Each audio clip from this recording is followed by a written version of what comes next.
Hello friends, welcome to my channel study for you. So guys, आज के इस video में हम लोग देखने वाले हैं जो आपका एसएससी एमटीएस का एग्ज़ाम होने वाला है 1 सितंबर से लेकर 14 सितंबर तक। उसके लिए हाल ही के एग्ज़ाम में टीसीएस के द्वारा जितने भी प्रश्न पूछे गए हैं उन सभी प्रश्नों को जो है इस वीडियो में डिस्कस करने वाले हैं। तो जो भी कैंडिडेट्स इस बार एसएससी एमटीएस का एग्ज़ाम देने वाले हैं, मैं आपको 100% ये गारंटी देता हूँ कि आपके एसएससी एमटीएस के एग्ज़ाम में यहाँ से प्रश्न जरूर पूछे जाएंगे। तो वीडियो को जो है लास्ट तक जरूर देखिएगा। और आपसे रिक्वेस्ट करता हूँ, अभी तक आपने मेरे चैनल को अगर सब्सक्राइब नहीं किया है तो एसएससी एमटीएस एग्ज़ाम से रिलेटेड पल पल की अपडेट के लिए जो है चैनल को सब्सक्राइब ज़रूर कर दीजिएगा। और बगल में ही आपको एक बेल आइकन यानी घंटे का निशान भी दिख रहा होगा, तो आप उसे भी जो है ज़रूर प्रेस कर दीजिएगा। तो चलिए वीडियो को स्टार्ट करते हैं। तो आपका पहला क्वेश्चन है कि कालबेलिया जो नृत्य है ना, ये निम्नलिखित में से किस राज्य से संबंधित। तो बात कर ले कालबेलिया नृत्य के बारे में, तो देखिए ये जो आपका राजस्थान राज्य का जो एक लोक नृत्य है, तो राजस्थान आपका करेक्ट आंसर होगा। बात कर ले कालबेलिया नृत्य के बारे में, तो ये जो आपका मुख्य रूप से कालबेलिया समुदाय के द्वारा जो है ये नृत्य किया जाता है। और कालबेलिया नृत्य को जो है वर्ष 2010 में यूनेस्को की मानवता की जो है अमृत सांस्कृतिक विरासत की प्रतिनिधि की सूची में जो है इसे शामिल किया गया था। इसके अलावा मैं आपको बता दूं कि राजस्थान के अन्य नृत्य के बारे में, जैसे कि घूमर, भवई, कालबेलिया, चरी चक्री और गैर, ये सब जो आपके राजस्थान के जो है प्रसिद्ध नृत्य हैं। इसके अलावा महाराष्ट्र के नृत्य की बात कर ले तो आपका लावनी नृत्य, धनगढ़ी, कोहली नृत्य, तमाशा, ये सब जो आपके महाराष्ट्र के जो है प्रसिद्ध नृत्य है। इसके अलावा केरल के अन्य नृत्य की बात कर लें तो कथकली, मोहिनी अट्टम, थिरुथिरकल्ली, चकार कुथू, ये सब जो आपके केरल के जो है प्रसिद्ध नृत्य हैं। गुजरात के प्रसिद्ध नृत्य की बात कर ले तो डांडिया, रास, गरबा, टिप्पणी, पधार, ये सब जो आपके गुजरात के जो है प्रमुख नृत्य हैं। तो ये सारे फैक्ट आपको ध्यान में रखना है। नेक्स्ट क्वेश्चन आपका यहाँ पर आया था कि भारत में प्रथम जो पंचवर्षीय योजना है ना, ये कब प्रारंभ यानी शुरू किया गया था। तो देखिए भारत में जो प्रथम पंचवर्षीय योजना है ना, ये 1951 में शुरू किया गया था। और प्रथम पंचवर्षीय योजना का जो कार्यकाल है वो 1951 से लेकर 1956 तक रहा था। तो 1951 आपका करेक्ट आंसर हो। और देखिए मैं आपको बता दूं कि जो प्रथम पंचवर्षीय योजना था ना, ये मुख्य रूप से प्राथमिक क्षेत्र के विकास पर जो वो केंद्रित था। और जो प्रथम पंचवर्षीय योजना था ये किस मॉडल पर आधारित था, तो ये आपका हेराल्ड डोमर मॉडल पर आधारित था। और प्रथम पंचवर्षीय योजना का जो मुख्य उद्देश्य था ना, वो अर्थव्यवस्था के संतुलन की विकास प्रक्रिया को जो है वो आरंभ करना था। और प्रथम पंचवर्षीय योजना में जो है कृषि को उच्च प्राथमिकता जो है वो दिया गया था। तो ये सारे फैक्ट आपको ध्यान में रखना है। नेक्स्ट क्वेश्चन आपका यहाँ पर था कि मौलिक कर्तव्य यानी जो आपका फंडामेंटल ड्यूटी है ना, इसको जो है किस प्रधानमंत्री के कार्यकाल में जो है वो जोड़ा गया। तो अगर बात कर ले फंडामेंटल ड्यूटी के बारे में, तो इसे जो है स्वर्ण सिंह समिति के सिफारिश पर 42वें संविधान संशोधन 1976 द्वारा जो है प्रधानमंत्री इंदिरा गांधी ने आपातकाल के दौरान जो है हमारे संविधान में 10 मौलिक कर्तव्यों को जो है वो जोड़ा गया था। तो उस समय जो भारत के प्रधानमंत्री थी वो इंदिरा गांधी थी। तो इंदिरा गांधी आपका करेक्ट आंसर होगा। वर्तमान में बात कर ले, वर्तमान में मौलिक कर्तव्यों की संख्या कितनी है, तो देखिए वर्तमान में जो आपके 11 मौलिक कर्तव्य हैं जो कि आपके अनुच्छेद 51A और भाग की बात कर ले तो भाग 4A में है। तो ये फैक्ट भी आपको ध्यान में रखना है। अगर एग्जाम में प्रश्न ये पूछा जाए कि 11वां जो मौलिक कर्तव्य है ना, ये किस संविधान संशोधन या फिर किस वर्ष जोड़ा गया था, तो देखिए 11वें मौलिक कर्तव्य की बात कर ले तो इसे जो है 86वें संविधान संशोधन 2002 वर्ष में जो है इसे जोड़ा गया था। तो ये फैक्ट भी आपको ध्यान में रखना है। और जब आपका 11वां जो मौलिक कर्तव्य जोड़ा गया था ना, उस समय भारत के प्रधानमंत्री कौन थे, तो ये आपके अटल बिहारी वाजपेयी थे। तो ये फैक्ट भी आप ध्यान में रखिए। नेक्स्ट क्वेश्चन आपका एक मनरेगा एक्ट से आया था। तो देखिए सबसे पहले मनरेगा के फुल फॉर्म की बात कर ले तो देखिए मनरेगा का जो फुल फॉर्म होता है ना, वो Mahatma Gandhi national rural employment guarantee act होता है। यानी अगर हिंदी में बात करें तो महात्मा गांधी राष्ट्रीय ग्रामीण रोजगार गारंटी अधिनियम, ये जो है मनरेगा का फुल फॉर्म होता है। और देखिए मैं आपको बता दूं कि मनरेगा से पहले जो है इसका जो नाम था ना वो नरेगा रखा गया था। और इसे जो है इस अधिनियम को जो है 25 अगस्त 2005 को जो है ये पारित किया गया था। तो ये तो आपका पारित किया गया था 25 अगस्त 2005 ईस्वी। लेकिन इस कार्यक्रम को जो है आरंभ यानी शुरू कब किया गया था, तो शुरू की बात कर ले तो 2 फरवरी 2006 को जो है ये जो कार्यक्रम था ना, ये आंध्र प्रदेश के अनंतपुर से जो है ये आपका आरंभ हुआ था। और शुरू में जो है ये आपके 200 अत्यंत पिछड़े जिलों में जो है ये आपका आरंभ किया गया था। लेकिन अगर पूरे भारत में जो है ये कब लागू कर दिया गया था, तो देखिए मैं आपको बता दूं कि नरेगा को जो है 1 अप्रैल 2008 को पूरे भारत में जो है वो आपका लागू कर दिया गया। इसके अलावा बात कर ले नरेगा को यानी महात्मा गांधी का नाम जो है कब जोड़ दिया गया था, तो देखिए 2 अक्टूबर 2009 से जो है इसके साथ महात्मा गांधी का नाम जो है वो जोड़ दिया गया था। नेक्स्ट क्वेश्चन आपका यहाँ पर आया था कि Indian women national under 19 cricket team के जो है वो कोच कौन है, यानी भारतीय महिला राष्ट्रीय अंडर 19 के क्रिकेट टीम की जो है वो कोच कौन है। तो देखिए वर्तमान में भारतीय महिला राष्ट्रीय अंडर 19 क्रिकेट टीम के जो कोच है ना वो नौसीन अल खादिर है। तो नौसीन अल खादिर आपका करेक्ट आंसर होगा। बात कर ले महिला अंडर 19 टीम की कप्तान कौन है वर्तमान में, तो ये आपके सैफाली वर्मा है। भारतीय महिला क्रिकेट टीम की कैप्टन कौन है, ये तो आपका अंडर 19 का हो गया। वहीं अगर बात कर ले महिला क्रिकेट टीम की कप्तान कौन है, तो ये आपके हरमनप्रीत कौर है। वहीं अगर कोच की बात कर ले तो वर्तमान में जो इसके कोच है ना वो ऋषिकेश कनिटकर है। ऋषिकेश कनिटकर जो है महिला क्रिकेट टीम के बैटिंग कोच जो है इन्हें नियुक्त किया गया है। इसके अलावा मैं आपको बता दूं कि ऋषिकेश जो कानिटकर है ना ये जो आपके पुरुष अंडर 19 क्रिकेट टीम के भी जो है वो कोच है। तो ये फैक्ट भी आपको ध्यान में रखना है। वहीं अगर पुरुष अंडर 19 क्रिकेट टीम के वर्तमान में कप्तान कौन है, तो ये आपके यश धूल है। इसके अलावा पुरुष टीम के कप्तान कौन है, भारतीय पुरुष टीम के कप्तान कौन है, तो ये आपके रोहित शर्मा है। तो ये फैक्ट भी आप ध्यान में रखिएगा। और कोच कौन है, तो ये राहुल द्रविड़ है। नेक्स्ट क्वेश्चन आपका यहाँ पर आया था कि आपका जो है भारतीय राष्ट्रीय कांग्रेस और अखिल भारतीय मुस्लिम लीग के बीच जो है वो समझौता कब हुआ था। तो देखिए भारतीय राष्ट्रीय कांग्रेस और अखिल भारतीय मुस्लिम लीग के बीच जो है ये आपका 1916 में जो आपका लखनऊ पैक्ट हुआ था ना, यानी जो लखनऊ समझौता हुआ था उसी में जो ये समझौता किया गया था। तो लखनऊ पैक्ट 1916 आपका करेक्ट आंसर होगा। नेक्स्ट क्वेश्चन आपका यहाँ पर आया था कि राज्यपाल की शक्तियां से संबंधित कौन सा कथन जो है वो गलत दिया गया है। तो 4 आपके स्टेटमेंट दिए गए थे जिसमें एक कथन जो है राज्यपाल की शक्तियों के बारे में जो है वो गलत दिया गया था। तो इसके ऑप्शन मुझे नहीं मिले हैं। जिस भी कैंडिडेट्स को अगर इसका ऑप्शन पता है वो कमेंट करके बता दीजिए। नेक्स्ट क्वेश्चन आपका यहाँ पर आया था कि थिरुवियारू महोत्सव ये जो है कहाँ का प्रचलित है। तो देखिए ये जो आपका थिरुवियारू महोत्सव है ना ये तमिलनाडु राज्य में मनाया जाता है। तो तमिलनाडु आपका करेक्ट आंसर होगा। बात कर ले तमिलनाडु के अन्य प्रमुख त्यौहार के बारे में, जैसे कि पोंगल, थाईपुसम, नट्यांजलि नृत्य महोत्सव, महामहम, कार्तिकेय दीपम, ये सब जो त्यौहार है ना ये तमिलनाडु राज्य के जो है प्रमुख त्यौहार हैं। नेक्स्ट क्वेश्चन आपका यहाँ पर आया था कि केंद्र ने नया राजस्व सचिव जो है ये किसे नियुक्त किया है। तो देखिए दिसंबर 2022 से केंद्र ने जो है संजय मल्होत्रा को जो है नया राजस्व सचिव जो है वो नियुक्त किया है। तो संजय मल्होत्रा आपका करेक्ट आंसर होगा। नेक्स्ट क्वेश्चन आपका यहाँ पर आया था कि पवनों का देश ये जो है किसे कहा जाता है। तो देखिए पवनों का जो देश है ना ये डेनमार्क को कहा जाता है। तो डेनमार्क आपका करेक्ट आंसर होगा। इसके अलावा अन्य फैक्ट्स की बात कर ले तो देखिए पवन चक्कियों की भूमि ये जो है नीदरलैंड देश को कहा जाता है।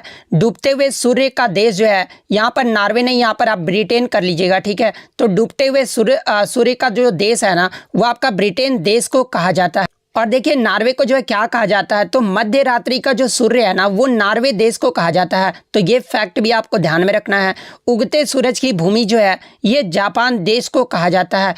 हाथियों का देश जो है ये किस देश को कहा जाता है। तो देखिए हाथियों का जो देश है ना ये लाओस को कहा जाता है। 7 पहाड़ियों का जो नगर है ना ये रोम यानी इटली को जो है वो कहा जाता है। इसके अलावा पोप का शहर जो है ये रोम इटली को कहा जाता है। हवा वाला शहर या फिर गार्डन सिटी जो है ये शिकागो यूएसए को कहा जाता है। लैंड ऑफ मॉर्निंग कॉम जो है ये कोरिया को कहा जाता है।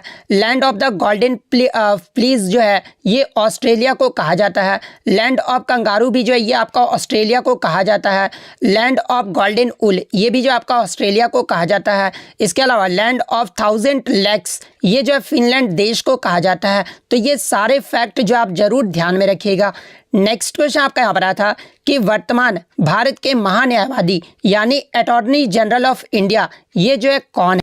तो देखिए वर्तमान में भारत के जो महान्यायवादी यानी अटॉर्नी जनरल ऑफ इंडिया है ना, ये आर वेंकट रमन है। तो आर वेंकट रमन आपका करेक्ट आंसर होगा। बात कर ले भारत के महान्यायवादी का पद ये जो किस अनुच्छेद में वर्णित है, तो देखिए महान्यायवादी का जो पद है ना, ये अनुच्छेद 76 में जो ये आपका वर्णित है। इसके अलावा भारत के पहले यानी प्रथम जो महान्यायवादी थे वो कौन थे, तो देखिए प्रथम महान्यायवादी की बात कर ले तो ये आपके MC सीतलवाड़ थे। इसके अलावा बात कर ले वर्तमान में भारत के सॉलिसिटर जनरल ऑफ इंडिया कौन है, तो ये आपके तुषार मेहता है। वर्तमान में अगर CAG पूछा जाए यानी भारत के वर्तमान में नियंत्रक एवं महालेखा परीक्षक कौन है, तो ये आपके गिरीश चंद्र मुर्मू हैं। और बात कर ले भारत के नियंत्रक एवं महालेखा परीक्षक का पद का जो है किस अनुच्छेद में वर्णित है, तो ये आपका अनुच्छेद 148 में वर्णित है। तो ये सारे फैक्ट आप ध्यान में रखिएगा। नेक्स्ट क्वेश्चन आपका यहाँ रहा था कि BCCI का जो है फुल फॉर्म पूछा गया था। तो देखिए BCCI का जो फुल फॉर्म होता है ना, ये आपका board of control for cricket in India होता है। तो ये फुल फॉर्म आपका करेक्ट आंसर होगा। बात कर ले BCCI की स्थापना कब हुई थी, तो ये आपका 1928 को जो है स्थापित किया गया था।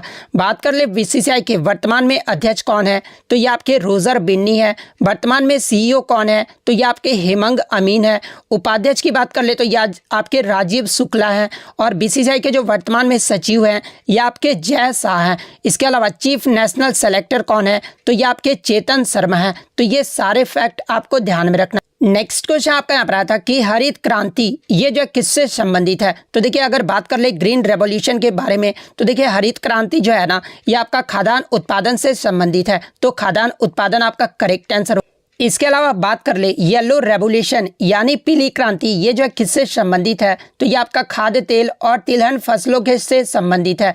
इसके अलावा ग्रे रिवॉल्यूशन के बारे में पूछा जाए यानी घुसर क्रांति जो ये किससे संबंधित है, तो ये आपके उर्वरक उत्पादन से संबंधित है। ग्रीन रेवोल्यूशन यानी हरित क्रांति तो ये तो आपका खाद्यान्न उत्पादन आपका करेक्ट आंसर होगा। श्वेत क्रांति की बात कर ले तो ये आपका दुग्ध उत्पादन से संबंधित है। ब्लू रेवोल्यूशन यानी नीली क्रांति जो ये किससे संबंधित है, तो ये आपका मत्स्य उत्पादन से संबंधित। इसके अलावा पिंक रिवॉल्यूशन के बारे में पूछा जाए यानी गुलाबी क्रांति ये जो है किससे संबंधित है, तो ये आपका प्याज और झींगा मछली के उत्पादन से संबंधित है। ब्लैक रिवॉल्यूशन यानी काली क्रांति ये जो है किससे संबंधित, तो देखिए ये जो आपका काली क्रांति है ना, ये पेट्रोलियम और खनिज तेलों के उत्पादन से संबंधित है। और ये जो आपका कोयला के उत्पादन से भी संबंधित है। अगर बात कर ले सिल्वर रेवोल्यूशन यानी रजत क्रांति के बारे में, तो ये आपका अंडा उत्पादन और मुर्गियों की उत्पादकता बढ़ाने के लिए से जो है वो आपका संबंधित है। गोल्डन रेवोल्यूशन की बात कर ले यानी सुनहरी क्रांति ये जो है किससे संबंधित है, तो ये आपके बागवानी उत्पादन में वृद्धि से संबंधित है। तो ये सारे फैक्ट आपको ध्यान में रखना। नेक्स्ट क्वेश्चन आपका यहाँ पर आया था कि लोकसभा में क्रिमिनल प्रोसीड्यूर यानी आइडेंटिफिकेशन बिल यानी दंड प्रक्रिया शिनाख्त विधेयक 2022 में जो है ये किसने पेश किया था, तो देखिए लोकसभा में जो क्रिमिनल प्रोसीड्यूर है ना, ये केंद्रीय गृह राज्य मंत्री अजय मिश्रा टेनी के द्वारा जो है वो आपका पेश किया गया था। तो अजय मिश्रा टेनी आपका करेक्ट आंसर होगा। बात कर ले क्रिमिनल प्रोसीड्यूर आइडेंटिफिकेशन बिल ये जो है क्या है, तो देखिए इस बिल में जो है किसी आरोपी व्यक्ति की जो है पहचान के लिए उसके जैविक सैंपल, फिंगरप्रिंट या फिर फुटप्रिंट अन्य तरह के सैंपल जो वो लिए जाते हैं। और इसका जो प्रावधान है ना वो इस बिल में जो है वो किया गया है। नेक्स्ट क्वेश्चन आपका यहाँ पर आया था कि अवसादी जो चट्टान है ना यानी जो आपके सेडिमेंट्री रॉक्स हैं वो कौन से नहीं है, तो देखिए अगर सेडिमेंट्री रॉक्स के उदाहरण की बात कर ले यानी अवसादी चट्टान के उदाहरण कौन कौन से हैं, तो बलुआ पत्थर, चुन्ना पत्थर, उसके बाद डोलामाइट, सेल चट्टान, लिग्नाइट ये सब जो आपके हैं ना ये अवसादी चट्टान के उदाहरण है। तो इसमें तो आपका 3 तो ऑप्शन में दिया गया होगा। इसके अलावा जो चौथा ऑप्शन था ना वो आपका करेक्ट आंसर होगा। आग्नेय चट्टान यानी इग्नियस रॉक्स की बात कर ले तो इसे जो है प्राथमिक चट्टान भी कहा जाता है। और इसके उदाहरण की बात कर ले तो इसे जो है ग्रेनाइट, बेसाल्ट, पेग्माटाइट और बिटुमिनस ये सब जो आपके इग्नियस रॉक्स के उदाहरण हैं। तो ये फैक्ट भी आपको ध्यान में रखना है। नेक्स्ट क्वेश्चन आपका यहाँ पर आया था कि समानता के अधिकार में कुल कितने अनुच्छेद हैं, तो देखिए समानता का अधिकार यानी राइट टू इक्वालिटी में जो है आपके टोटल 5 अनुच्छेद है। और राइट टू इक्वालिटी जो है ये आपका अनुच्छेद 14 से 18 में आ जाता है। तो 5 आपका यहाँ पे करेक्ट आंसर हो। इसके अलावा स्वतंत्रता के अधिकार में पूछा जाए तो देखिए स्वतंत्रता के अधिकार में टोटल जो आपके 4 अनुच्छेद है, जो कि आपका अनुच्छेद 19 से लेकर जो है 22 तक है, ठीक है। शोषण के विरुद्ध अधिकार अगर पूछा जाए तो इसमें जो आपके 2 अनुच्छेद है, अनुच्छेद 23 और 24 है। धार्मिक स्वतंत्रता का अधिकार में पूछा जाए तो 25, 26, 27, 28 इसमें जो आपके भी जो है 4 जो है वो आपके अनुच्छेद है, जो कि अनुच्छेद 25 से 28 में है। संस्कृति और शिक्षा संबंधी जो अधिकार है इसमें भी जो आपके दो है वो अनुच्छेद है, अनुच्छेद 29 से 30 जो है ये आपका संस्कृति और शिक्षा संबंधी जो है वो अधिकार दिया गया है। तो ये फैक्ट भी आपको ध्यान में रखना है। नेक्स्ट क्वेश्चन आपका यहाँ पर आया था कि एक भारतीय शहर की पहली जो पूर्ण जनगणना है ना वर्ष 1830 में ये जो किसके काल में हुआ था? तो देखिए ये जो आपका 1830 में ये जो आपका ढाका शहर था ना ये भारत का ही जो है आपका हिस्सा था, लेकिन अब जो है ये बांग्लादेश का हिस्सा हो गया, ठीक है, बांग्लादेश का हो गया है।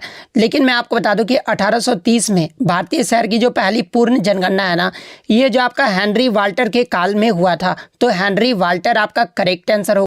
इसके अलावा मैं आपको बता दूं कि हेनरी वाल्टर को जो है भारतीय जनगणना के एथर के रूप में भी जो है वो जाना जाता है। और दूसरी जो जनगणना है ना ये वर्ष आपका 1836-37 में फोर्ट सेंट जॉर्ज के द्वारा जो है इसके कार्यकाल में जो वो किया गया था। तो ये फैक्ट भी आप ध्यान में रखिएगा। इसके अलावा बात कर ले भारत में जो जनगणना की शुरुआत है ना ये कब हुई थी? तो ये 1872 में लॉर्ड मेयो के कार्यकाल में जो है वो शुरू किया गया था। लेकिन अगर भारत में नियमित यानी दशकीय जनगणना की बात कर ले तो ये आपका 1881 में हुआ था, जो कि आपका लॉर्ड रिपन के कार्यकाल में किया गया था। नेक्स्ट क्वेश्चन आपका यहाँ पर था कि यूपीएससी संविधान के किस भाग में वर्णित? तो देखिए अगर भारतीय लोक सेवा संघ की बात कर ले तो यूपीएससी जो है ये आपके भाग 14 के अध्याय के 2 में जो है वो वर्णित है। तो भाग 14 आपका करेक्ट आंसर होगा। बात कर ले यूपीएससी ये जो है किस प्रकार का निकाय है? तो एक संवैधानिक निकाय है। और किस अनुच्छेद में वर्णित अगर ये पूछ लिया जाए तो देखिए यूपीएससी जो है ये अनुच्छेद 315 से लेकर 323 तक जो है ये आपका वर्णित है। और अनुच्छेद 322 के तहत जो है यूपीएससी को आपके जो है सौंपे गए अपने कर्तव्य, कार्य और दायित्व का जो है वो निर्वहन करता है। बात कर ले यूपीएससी के वर्तमान अध्यक्ष कौन है? तो ये आपके डॉक्टर मनोज सोनी है। और इसकी स्थापना कब हुई थी? तो 1 अक्टूबर 1926 को जो है ये स्थापित किया गया था। तो ये फैक्ट भी आप ध्यान में रखिएगा। नेक्स्ट क्वेश्चन आपका यहाँ पर आया था कि भारत के पश्चिम में कौन सा महासागर है? तो देखिए भारत के पश्चिम में जो है ये अरब सागर है। तो अरब सागर आपका करेक्ट आंसर होगा।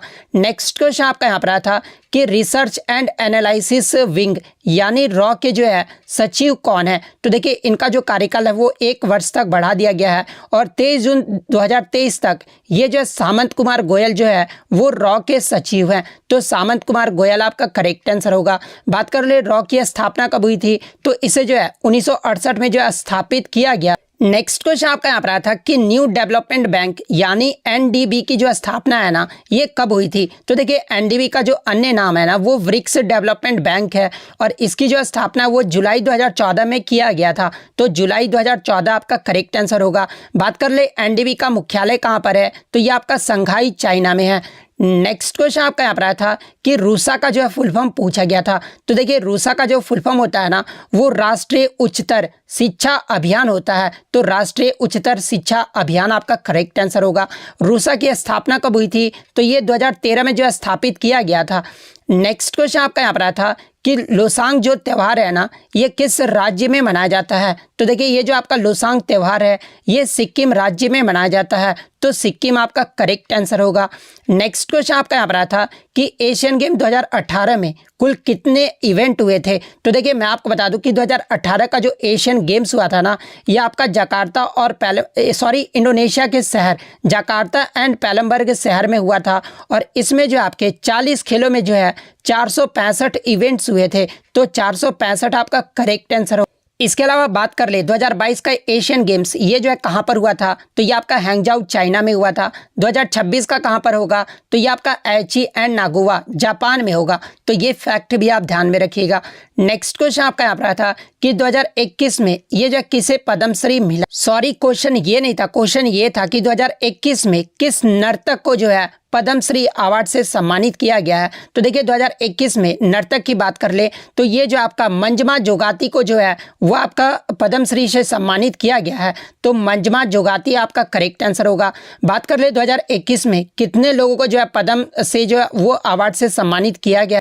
तो देखिए 2021 में 119 हस्तियों को जो है पद्म अवार्ड से सम्मानित किया गया है, जिसमें 7 को पद्म विभूषण, 10 को पद्म भूषण और 102 व्यक्तियों को जो है पद्मश्री से सम्मानित किया गया था।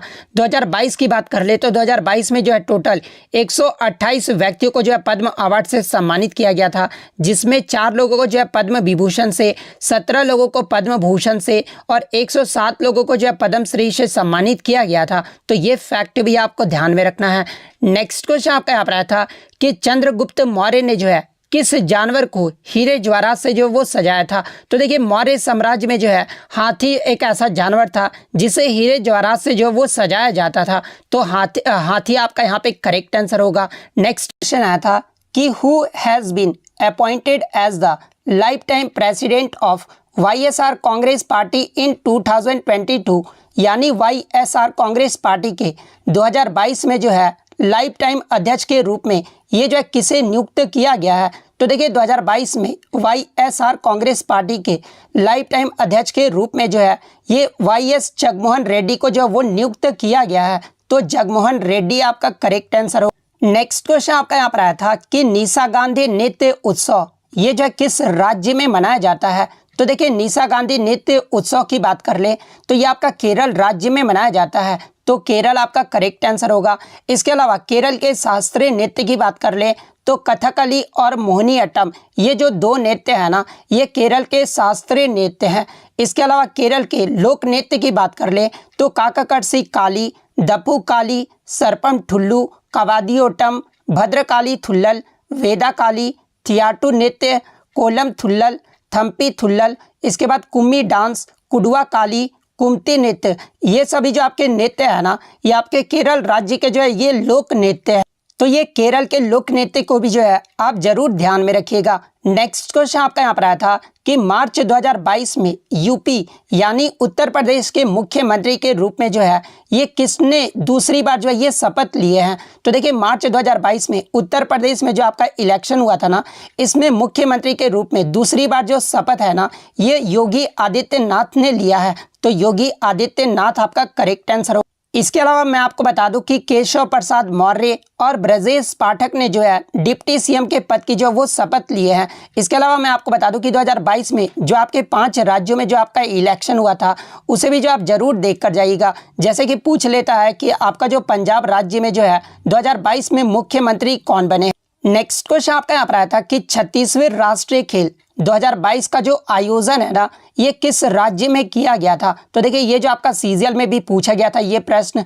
तो देखिए 36वें राष्ट्रीय खेल 2022 की बात कर ले तो इसका जो आयोजन है ना ये भारत के गुजरात राज्य में किया गया था। तो गुजरात आपका यहाँ पे करेक्ट आंसर होगा। इसके अलावा आगे के शिफ्ट में आपसे पूछा जा सकता है कि 36वें राष्ट्रीय खेल 2022 का जो आयोजन है ये गुजरात के कितने शहरों में किया गया था। तो देखिए मैं आपको बता दूं कि गुजरात के जो है ये 6 शहरों में किया गया था और वो 6 शहर कौन कौन से हैं।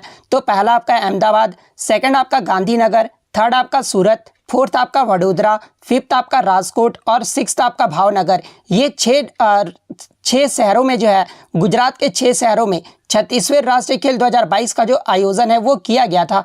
तो ये फैक्ट भी आपको ध्यान में रखना है। इसके अलावा 36वें राष्ट्रीय खेल 2022 के पदक तालिका की बात कर ले तो पहले स्थान पे जो है आपका सर्विसेज रहा था। सर्विसेज ने टोटल 128 पदक जीते थे, जिसमें गोल्ड की बात कर ले तो 61 गोल्ड, 35 सिल्वर और 32 जो है वो ब्रॉन्ज मेडल जीता था। महाराष्ट्र ने जो टोटल 140 मेडल जीते थे, लेकिन सबसे ज़्यादा जो गोल्ड मेडल जीतते हैं ना उन्हें जो है नंबर 1 पे रखा जाता है। तो महाराष्ट्र के द्वारा 39 गोल्ड मेडल जीता गया था, 38 सिल्वर और 63 जो है वो ब्रॉन्ज मेडल जीता गया था। वहीं तीसरे पायदान की बात कर ले तो ये आपका हरियाणा रहा था। हरियाणा ने 116 पदक जीते थे और फोर्थ पे जो आपका कर्नाटक राज्य रहा था। कर्नाटक ने जो टोटल 88 पदक जो वो जीते थे। तो ये फैक्ट भी आप ध्यान में रखिएगा। नेक्स्ट क्वेश्चन आपका यहाँ पर आया था कि 11वीं जो पंचवर्षीय योजना हुआ था ना उसका जो मुख्य नारा क्या था। तो देखिए अगर बात कर ले 11वीं पंचवर्षीय योजना के बारे में, तो इसका जो कार्यकाल था वो 2007 से लेकर 2012 तक रहा था।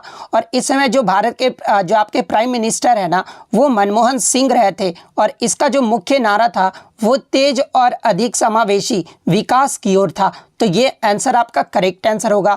इसके अलावा बात कर ले 11वीं पंचवर्षीय योजना को जो है ये किसके द्वारा तैयार किया गया था, तो इसे जो है सी रंगराजन के द्वारा जो है वो तैयार किया गया। इसके अलावा आगे के शिफ्ट में अगर आपसे पूछा जाए कि 11वीं पंचवर्षीय योजना में कृषि क्षेत्र के लिए जो है विकास दर का कितने % तक जो है बढ़ाने का जो है वो प्रस्ताव दिया गया था, तो ये 4% तक बढ़ाने का जो है वो प्रस्ताव दिया गया था।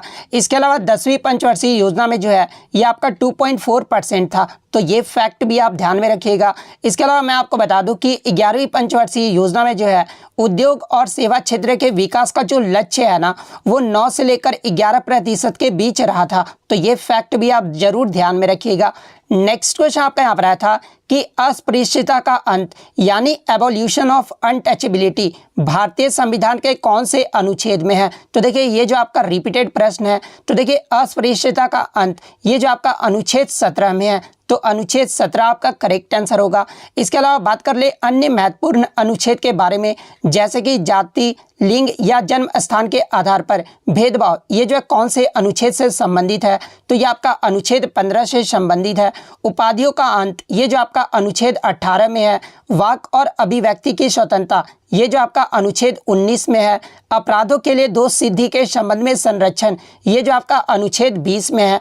इसके अलावा जीवन और व्यक्तिगत स्वतंत्रता के संरक्षण ये जो आपके अनुच्छेद 21 में है। तो ये सारे इंपॉर्टेंट फैक्ट्स आप ध्यान में रखिएगा। नेक्स्ट क्वेश्चन आपका यहाँ पर आया था कि अवध साम्राज्य पर अंग्रेजों द्वारा जो है ये कब कब्जा कर लिया गया था। तो देखिए अवध साम्राज्य पर फरवरी 1856 में जो है अंग्रेजों द्वारा कब्जा कर लिया गया था। तो 1856 आपका करेक्ट आंसर होगा। नेक्स्ट क्वेश्चन आपका यहाँ पर आया था कि त्रिपुरा अपने उत्तर, दक्षिण और पश्चिम में किस देश से जो है वो घिरा हुआ है। तो देखिए त्रिपुरा तीनों ओर से जो है ये बांग्लादेश से जो है वो घिरा हुआ है। तो बांग्लादेश आपका करेक्ट आंसर होगा। नेक्स्ट क्वेश्चन आपका यहाँ पर आया था कि भारतीय मुक्केबाज MC मैरी कॉम जो है ये किस राज्य से संबंधित है। तो देखिए अगर बात कर ले MC मैरी कॉम की, तो ये आपके भारतीय मुक्केबाज है और ये जो है मणिपुर राज्य से संबंधित है। तो मणिपुर आपका करेक्ट आंसर होगा। बात कर ले MC मैरी कॉम के बारे में, तो ये जो है 2018 के राष्ट्रमंडल खेल में स्वर्ण पदक जीतने वाली जो है ये पहली भारतीय महिला मुक्केबाज है। तो ये फैक्ट भी आपको ध्यान में रखना है। इसके अलावा मैरी कॉम ने जो है 2012 के जो लंदन ओलंपिक हुआ था ना 2012 में, इसमें जो ये कांस्य पदक यानी ब्रॉन्ज मेडल जो है वो जीती थी। इसके अलावा बात कर ले MC मैरी कॉम के बारे में, तो देखिए बॉक्सर मैरी कॉम की जो आत्मकथा है ना वो अनब्रेकेबल है और इनका जो अनावरण है ना वो 9 दिसंबर 2013 को बॉलीवुड अभिनेता अमिताभ बच्चन के द्वारा जो वो किया गया था। तो अगर आगे के शिफ्ट में पूछा जाए कि मैरी कॉम की आत्मकथा का नाम क्या है, तो ये आपका अनब्रेकेबल। अब देखिए आत्मकथा की बात आ ही गई है, तो इसके अलावा इम्परफेक्ट की आत्मकथा पूछा जाता है कि ये जो इम्परफेक्ट है ना ये किसकी ऑटोबायोग्राफी है। तो ये संजय मांजरेकर की जो है ऑटोबायोग्राफी है। इसके अलावा साइना नेहवाल की ऑटोबायोग्राफी कौन सी है, तो देखिए प्लेइंग टू विन ये जो है साइना नेहवाल की जो है ऑटोबायोग्राफी है। इसके अलावा बात कर ले माइकल होल्डिंग जो कि वेस्ट इंडीज के तेज गेंदबाज थे और इनके ऑटोबायोग्राफी की बात कर ले तो नो होल्डिंग बैक ये जो है माइकल होल्डिंग की जो है वो ऑटोबायोग्राफी है। तो ये सारे फैक्ट आप ध्यान में रखिएगा। नेक्स्ट क्वेश्चन आपका यहाँ पर आया था कि मेघालय की कौन सी पहाड़ी पर जो है सबसे ज़्यादा वर्षा होती है। तो देखिए ये जो आपका खासी पहाड़ी पर ये जो आपका मानसी राम है ना, ये जो आपका सबसे ज़्यादा जो है मेघालय राज्य में सबसे ज़्यादा वर्षा होता है। तो मानसी राम आपका करेक्ट आंसर होगा। नेक्स्ट क्वेश्चन आपका यहाँ पर आया था कि भारत के दक्षिण राज्यों में खरीफ और रबी दोनों मौसमों में जो है निम्नलिखित में से कौन सी फसल जो है वो उगाई जाती। तो देखिए मैं आपको बता दूं कि चावल, मक्का, रागी, ज्वार, मूंगफली भारत के दक्षिण राज्यों में जो है खरीफ और रबी दोनों मौसमों में जो है ये फसलें उगाई जाती है। तो इनमें से जो भी एक ऑप्शन में दिया होगा वो आपका करेक्ट आंसर होगा। नेक्स्ट क्वेश्चन आपका यहाँ पर आया था कि which festival is known as the festival of festivals यानी किस त्यौहार को जो है त्योहारों का त्यौहार के रूप में भी जो है वो जाना जाता है। तो देखिए त्योहार के रूप में जो है ये हॉर्नबिल फेस्टिवल यानी हॉर्नबिल महोत्सव को जो है वो जाना जाता है। और हॉर्नबिल महोत्सव ये जो है किस राज्य का महोत्सव है, तो ये आपका नागालैंड राज्य का महोत्सव है। और ये जो है कितने तारीख तक मनाया जाता है, तो देखिए ये जो आपका हॉर्नबिल महोत्सव है ना, ये 10 दिनों तक मनाया जाता है। और ये जो आपका 1 से 10 दिसंबर तक जो है वो मनाया जाता है। तो ये फैक्ट भी आप ध्यान में रखिएगा। नेक्स्ट क्वेश्चन आपका यहाँ पर आया था कि Alarmel Valli is associated with which classical dance of India, यानी अलार्मेल वल्ली जो है ये भारत के किस शास्त्रीय नृत्य से संबंधित है। तो बात कर ले अलार्मेल वल्ली के बारे में, तो ये भरतनाट्यम नृत्य से संबंधित है। तो भरतनाट्यम आपका करेक्ट आंसर हो। इसके अलावा अलार्मेल वल्ली के बारे में मैं आपको बता दूं कि इन्हें 1991 में जो है भारत सरकार के द्वारा पद्मश्री से सम्मानित किया गया था। और 2004 ईस्वी में जो है इन्हें भारत सरकार के द्वारा पद्म भूषण से जो है वो सम्मानित किया गया। इसके अलावा भरतनाट्यम के प्रमुख कलाकार की बात कर ले तो पद्म सुब्रमण्यम, यामिनी कृष्णमूर्ति, रुक्मणी देवी अरुंडेल, मालविका साराभाई, इसके अलावा शाहरुखई, SK सरोज, लीला जैक्सन, राम गोपाल, वैजंती माला, कोमल वर्धन, इन सभी का जो संबंध है ना वो भरतनाट्यम नृत्य से है। तो ये फैक्ट भी आप ध्यान में रखिएगा। नेक्स्ट क्वेश्चन आपका यहाँ पर आया था कि which of the following is found only in a plant cell, यानी निम्नलिखित में से कौन जो है केवल पादप कोशिका में पाया जाता है। तो देखिए मैं आपको बता दूं कि प्लास्टिक एक ऐसा डबल मेम्ब्रेन ऑर्गेनल है, यानी एक दोहरी झिल्ली अंगक है जो पौधे और शैवाल की कोशिकाओं के भीतर जो है वो पाया जाता है। तो प्लास्टिड आपका करेक्ट आंसर होगा। और देखिए अगर आपके ऑप्शन में प्लास्टिड नहीं दिया होगा तो फिर आपका क्लोरोप्लास्ट जरूर दिया होगा। तो देखिए क्लोरोप्लास्ट भी जो है एक जो है आपका डबल मेम्ब्रेन ऑर्गेनल है, यानी दोहरी झिल्ली वाली अंगक है जो केवल पादप कोशिकाओं में जो है वो मौजूद होता है। तो आपके ऑप्शन में या तो प्लास्टिड या तो क्लोरोप्लास्ट या फिर सेल वाल दिया होगा। तो इन तीनों में से जो भी ऑप्शन में दिया होगा वो आपका करेक्ट आंसर होगा। नेक्स्ट क्वेश्चन आपका यहाँ पर आया था कि टीन का जो है मुख्य अयस्क पूछा गया था, यानी टीन का जो है और पूछा गया था। तो देखिए टीन के प्रमुख अयस्क की बात कर ले तो कैसीटेराइट ये जो है टीन का प्रमुख अयस्क होता है जिसका फॉर्मूला SnO2 होता है। आयरन के प्रमुख अयस्क की बात कर ले तो Fe यानी आयरन का जो प्रमुख अयस्क होता है ना वो आपका हेमेटाइट होता है जिसका फॉर्मूला Fe2O3 होता है। एल्यूमिनियम के प्रमुख अयस्क अगर पूछा जाए तो इसका जो प्रमुख अयस्क होता है वो बॉक्साइट होता है जो कि Al2O3.2S2O होता है। तो ये फैक्ट भी आप जरूर ध्यान में रखिएगा। क्वेश्चन आया था कि सत्रिया नृत्य ये जो है किस राज्य से संबंधित है। तो देखिए सत्रिया नृत्य की बात कर ले तो ये जो है असम राज्य का जो है एक शास्त्रीय नृत्य है जिसे 2000 ईस्वी में जो है शास्त्रीय नृत्य का दर्जा दिया गया था। और सत्रिया नृत्य को जो है शंकर देव के द्वारा 1500 ईस्वी में जो इसकी खोज की गई थी। तो असम आपका यहाँ पे करेक्ट आंसर होगा। और देखिए मैं आपको बता दूं कि आपके शास्त्रीय नृत्य से जो है लगातार प्रश्न पूछे जा रहे हैं। तो आगे के शिफ्ट में अगर आपसे पूछा जाए कि संगीत नाटक एकेडमी के अनुसार भारत में शास्त्रीय नृत्य की संख्या कितनी है, तो देखिए संगीत नाटक एकेडमी के अनुसार भारत में शास्त्रीय नृत्य की जो संख्या है ना वो आपका 8 है। और वो 8 शास्त्रीय नृत्य कौन कौन से हैं, तो पहला आपका भरतनाट्यम, सेकंड आपका कथक जो कि उत्तर प्रदेश का एक शास्त्रीय नृत्य है, थर्ड आपका कुचिपुड़ी, फोर्थ आपका ओडिसी, फिफ्थ आपका कथकली जो कि केरल का शास्त्रीय नृत्य है, सत्रिया जो कि असम का शास्त्रीय नृत्य है, उसके बाद मणिपुरी जो कि मणिपुर का शास्त्रीय नृत्य है, उसके बाद आपका मोहिनीअट्टम। ये टोटल जो है आपके संगीत नाटक एकेडमी के अनुसार 8 शास्त्रीय नृत्य है।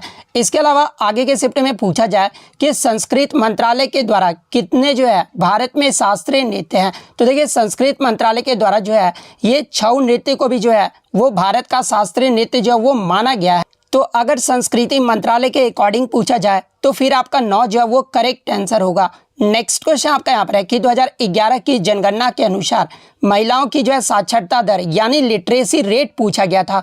तो देखिए 2011 की जो जनगणना 15वीं जो जनगणना हुआ था ना उसमें जो आपका भारत का जनगणना जो आपका साक्षरता दर रहा था वो 74.04% रहा था।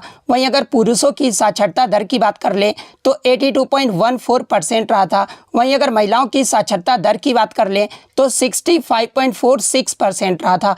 तो महिलाओं की साक्षरता दर पूछा गया था तो 65.46 आपका यहाँ पे करेक्ट आंसर होगा। नेक्स्ट क्वेश्चन आपका यहाँ पर आया था कि इनमें से कौन सा खिलाड़ी जो है वो क्रिकेटर नहीं है, यहाँ पर नहीं पूछा गया था। तो देखिए 3 जो आपके क्रिकेटर के नाम दिए गए थे और चौथा जो नाम दिया गया था वो सानिया मिर्जा का दिया गया था। तो देखिए ये जो सानिया मिर्जा है ना वो इंडियन टेनिस प्लेयर है, ना कि क्रिकेटर है। तो सानिया मिर्जा आपका यहाँ पे करेक्ट आंसर होगा। नेक्स्ट क्वेश्चन आपका यहाँ पर आया था कि जब बेरियम क्लोराइड के विलयन में सोडियम सल्फेट का जो विलयन मिलाया जाता है ना तो जो सफ़ेद अवक्षेप बनता है ना वो किसका बना होता है, तो ये पूछा गया था। तो देखिए मैं आपको बता दूं, जब बेरियम क्लोराइड के विलयन को सोडियम सल्फेट के विलयन से मिलाया जाता है ना तो ये आपका बेरियम सल्फेट बनता है। और ये जो बेरियम सल्फेट ही बनता है ना ये सफ़ेद अवक्षेप का बनता है। तो बेरियम सल्फेट आपका करेक्ट आंसर होगा। और ये जो आपका सोडियम क्लोराइड जो कि NaCl जो है ये लिक्विड के फॉर्म में रहता है। तो बेरियम सल्फेट आपका करेक्ट आंसर होगा।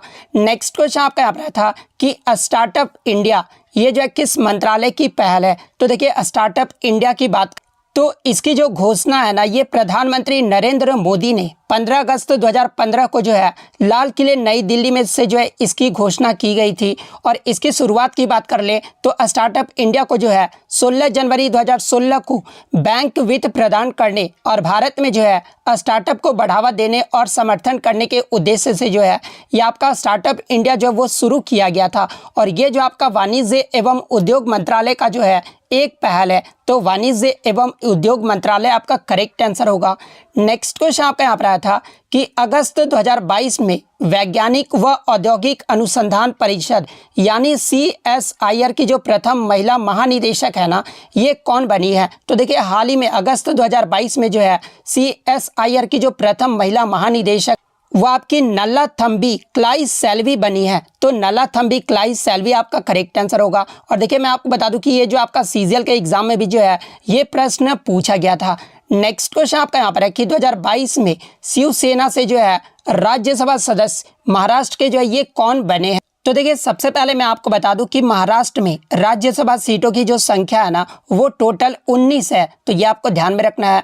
और 2022 में शिवसेना से राज्यसभा सदस्य के जो महाराष्ट्र में बने हैं ये संजय राउत बने हैं। तो संजय राउत आपका करेक्ट आंसर होगा। इसके अलावा महाराष्ट्र में राज्यसभा सदस्य की बात कर ले 2022 में कौन बने हैं। तो देखिए बीजेपी पार्टी से जो है ये आपके पीयूष गोयल, अनिल सुखदेव राय बॉन्डे, धनंजय महादिक ये जो आपके बीजेपी पार्टी से बने हैं। वहीं अगर नेशनल कांग्रेस पार्टी की बात कर ले तो इससे जो आपके प्रफुल्ल पटेल बने हैं।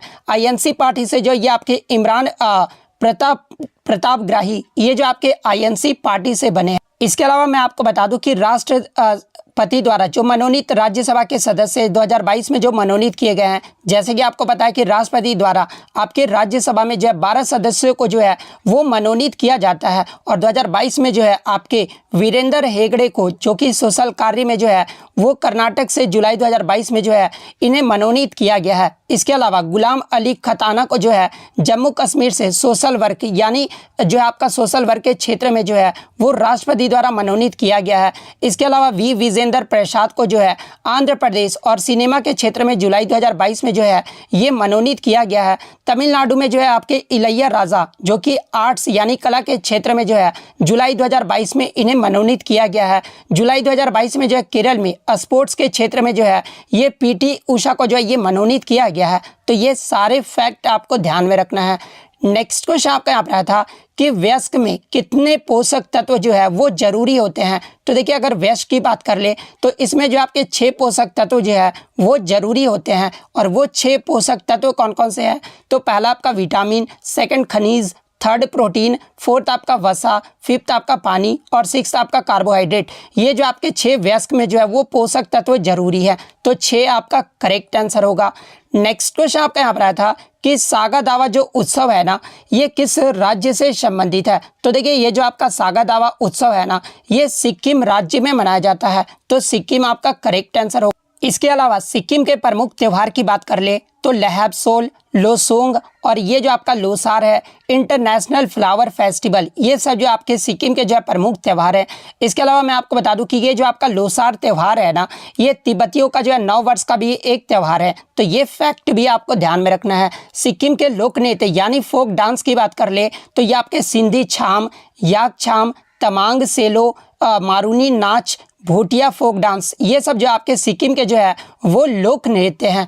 नेक्स्ट क्वेश्चन आपका यहाँ पर आया था कि प्राथमिक क्षेत्रक में आने वाले विषय का जो है पूछा गया था, यानी प्राइमरी सेक्टर में जो आपके कौन कौन से विषय जो है वो आते हैं। तो देखिए प्राथमिक क्षेत्र की बात कर ले तो इसमें जो आपका कच्चा माल यानी रॉ मटेरियल, जिसमें आपके कृषि, वानिकी, पशुपालन, मत्स्य पालन, मुर्गी पालन, खनन एवं उत्खनन, ये सब जो आपके आते हैं ना वो आपके प्राइमरी सेक्टर में आ जाते हैं।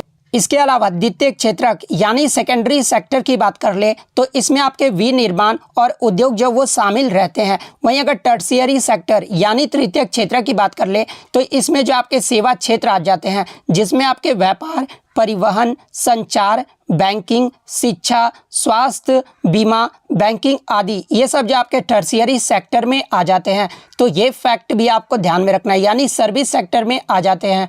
नेक्स्ट क्वेश्चन आपका यहाँ पर आया था कि महात्मा बुद्ध से संबंधित जो आपका प्रश्न पूछा गया था, तो इनके प्रश्न तो मुझे मिले नहीं, लेकिन मैं आपको बता दूं कि महात्मा बुद्ध को जो ज्ञान की प्राप्ति है ना, ये बिहार में बोधि वृक्ष के नीचे, बोध गया बिहार में जो है बोधि वृक्ष के नीचे जो है इनको ज्ञान की प्राप्ति हुई थी। इसके अलावा महात्मा बुद्ध ने जो अपना पहला उपदेश है ना ये सारनाथ में दिया था, और गौतम बुद्ध का जो जन्म है ये आपका लुम्बिनी नेपाल में 563 ईसा पूर्व में हुआ था। और इनके अगर मृत्यु की बात कर ले तो इनका जो निधन है ना वो आपका 483 ईसा पूर्व में जो है कुशीनगर, जो कि उत्तर प्रदेश में है, उनकी जो है यहाँ पर जो है वो निधन हुआ था। इनके अन्य नाम की बात कर ले तो सिद्धार्थ गौतम इनका जो है अन्य नाम है। इनके पिता का नाम अगर बात कर ले तो सुधोधन जो है इनके पिता का नाम है, और माता का जो नाम है वो माया देवी है। तो ये फैक्ट भी आपको ध्यान में रखना। नेक्स्ट क्वेश्चन आपका यहाँ पर रहा था कि विदेशी वस्तुओं का मूल्य बढ़ाने वाला जो है एक कारक कौन सा है। तो देखिए विदेशी वस्तुओं का मूल्य बढ़ाने वाला जो एक कारक है ना वो कस्टम ड्यूटी है। तो कस्टम ड्यूटी आपका करेक्ट आंसर होगा।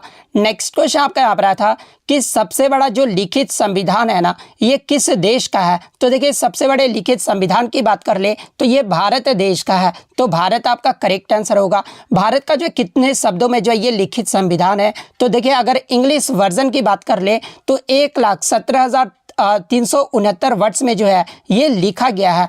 इसके अलावा शब्दों के आधार पर सबसे छोटा लिखित संविधान किस देश का है। तो देखिए शब्दों के आधार पर सबसे छोटा जो लिखित संविधान है ना ये मोनाको देश का है। तो ये फैक्ट भी आपको ध्यान में रखना है। नेक्स्ट क्वेश्चन आपका यहाँ पर आया था कि रस्सी बनाने में किसका प्रयोग होता है। तो देखिए रस्सी बनाने में जो है ये रेशेदार फसलें, जिसमें आपके जूट, पटसन और कपास आ जाते हैं, इन सभी का जो है रस्सी बनाने में जो है प्रयोग किया जाता है। नेक्स्ट क्वेश्चन आपका यहाँ पर आया था कि नई लोकसभा को कितने माह तक जो है वो भंग नहीं किया जा सकता। तो देखिए मैं आपको बता दूं कि अनुच्छेद 83 के उपबंध यानी क्लोज 2 के अकॉर्डिंग जो है यह प्रावधान किया गया है कि यदि गठन के बाद पहली बैठक के 5 साल पूरे होने पर लोकसभा जो है वो भंग नहीं किया जाता है तथा उसे जो है स्वतः भंग जो है वो माना जाता है। तो आप एग्जैक्ट जो है प्रश्न बताइएगा कि आपसे क्या पूछा गया था। नेक्स्ट क्वेश्चन आपका यहाँ पर आया था कि स्वदेशी आंदोलन का सबसे ज़्यादा जो प्रभाव है ना ये किस राज्य पर पड़ा था। तो देखिए स्वदेशी आंदोलन की जो शुरुआत है वो 1905 में भारत के वायसराय लॉर्ड कर्जन द्वारा जो है बंगाल के विभाजन के साथ जो ये आपका शुरू हुआ था, और इस पे जो सबसे ज़्यादा प्रभाव है ना वो वेस्ट बंगाल पर जो वो पड़ा था। तो बंगाल आपका यहाँ पे करेक्ट आंसर होगा। नेक्स्ट क्वेश्चन आपका यहाँ पर आया था कि शोभना नारायण ये जो किस नृत्य से संबंधित है। तो देखिए शोभना नारायण की बात कर ले तो ये आपके कथक नृत्य से संबंधित है। तो कथक आपका करेक्ट आंसर होगा। और कथक जो है ये आपका उत्तर प्रदेश राज्य का जो एक शास्त्रीय नृत्य है। और बात कर ले शोभना नारायण के गुरु का नाम अगर पूछा जाए एग्जाम में तो देखिए शोभना नारायण के जो गुरु है ना ये बिरजू महाराज है, और ये भी जो आपके कथक नृत्य से संबंधित है। तो ये फैक्ट भी आपको ध्यान में रखना है। इसके अलावा शोभना नारायण को जो है पद्मश्री अवार्ड से कब सम्मानित किया गया था। तो 1992 में जो इन्हें पद्मश्री से सम्मानित किया गया था। इसके अलावा 1999-2000 ईस्वी में जो है संगीत नाटक अकादमी अवार्ड से जो है इन्हें सम्मानित किया जा चुका है। नेक्स्ट क्वेश्चन आपका यहाँ पर आया था कि एहोल जो शिलालेख है ना ये रवि कृति द्वारा जो है वो लिखा गया था, और वह जो है किस राजा के जो है दरबारी कवि थे। तो देखिए अगर बात कर ले रवि कृति के बारे में तो देखिए रवि कृति जो है ये पुलकेशिन द्वितीय के जो है ये दरबारी कवि थे। तो पुलकेशिन द्वितीय आपका करेक्ट आंसर होगा। नेक्स्ट क्वेश्चन आपका यहाँ पर आया था कि बुद्ध पूर्णिमा को ये जो आपका सागा दावा त्यौहार जो मनाया जाता है ना ये किस राज्य में मनाया जाता है। तो देखिए सागा दावा त्यौहार की बात कर ले तो ये आपका सिक्किम राज्य में मनाया जाता है। तो सिक्किम आपका आपका करेक्ट आंसर होगा। नेक्स्ट क्वेश्चन आपका यहाँ पर आया था कि इंदिरा गांधी पीस प्राइज 2022 ये जो है किसे दिया गया था। तो देखिए इंदिरा गांधी पीस प्राइज 2022 की बात कर ले तो ये आपके जो है प्रथम एनजीओ को दिया गया था। एनजीओ में जो आपका प्रथम को दिया गया था, तो प्रथम आपका यहाँ पे करेक्ट आंसर